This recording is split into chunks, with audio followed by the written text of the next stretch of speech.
Hi friends. Many years ago I was a youth pastor in the state of Washington, and the pastor that I worked under, his name was Larry Reed. Pastor Reed taught me a very important thing. He taught me the power of prayer. Pastor Reed would get to the church very early in the morning, like at 5 or 6 in the morning, and he would start his day off with prayer. I recently heard from his son Seth, and Seth wrote to me and he said that his dad once told him to write down all the names of the pastors that he had met and to pray for those pastors and their families. What a legacy of prayer that Pastor Reed left. Pastor Reed is now in heaven, but I'm so thankful for the example that he set for me and the legacy that he left for his friends and family. The power of the practice of prayer. Jesus was someone who practiced prayer. Luke 5:16 tells us that Jesus often withdrew to lonely places and prayed. In this passage, we're going to focus on 2 words. The first word is often. Jesus often withdrew to lonely places and prayed. This tells us that Jesus purposefully planned out times to pray in his life. This was not an afterthought. This was not something that he stumbled upon. Oh, I got five minutes extra today, so I guess I'll pray. No, this was something that Jesus planned out and purposefully made part of his life often. The second word we're going to focus on today is withdrew. Jesus distanced himself from the distractions of life.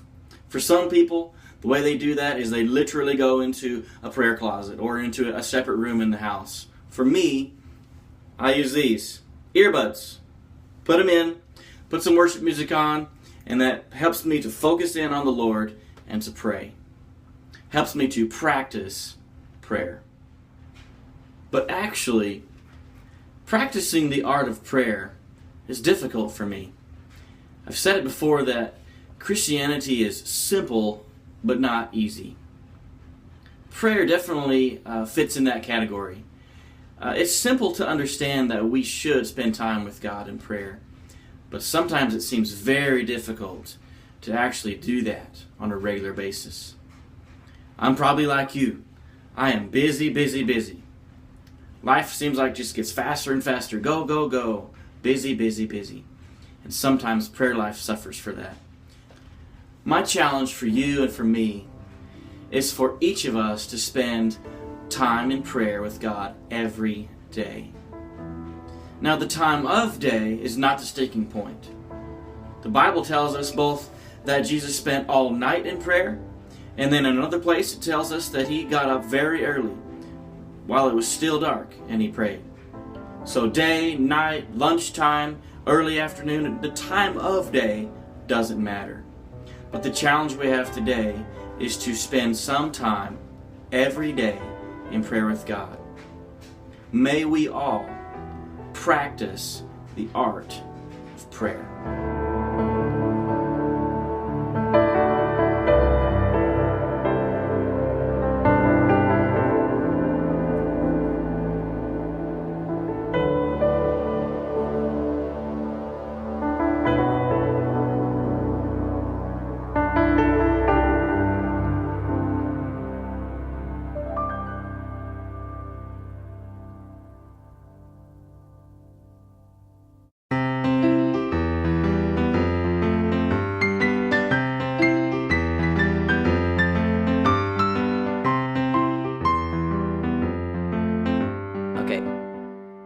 I like you a lot. You're funny. For me, it's in the presence of these little earbuds. Airbuddy. I'm probably a lot like you. Seems like life is just busy, busy, busy. Go, go, go. Do, do, do. I just said do, do. It's easy to sum it up when you just talk about practice. We're talking about practice, man. I mean, how silly is that? It's funny to me, too. I mean, it's strange to me, too. But we talking about practice.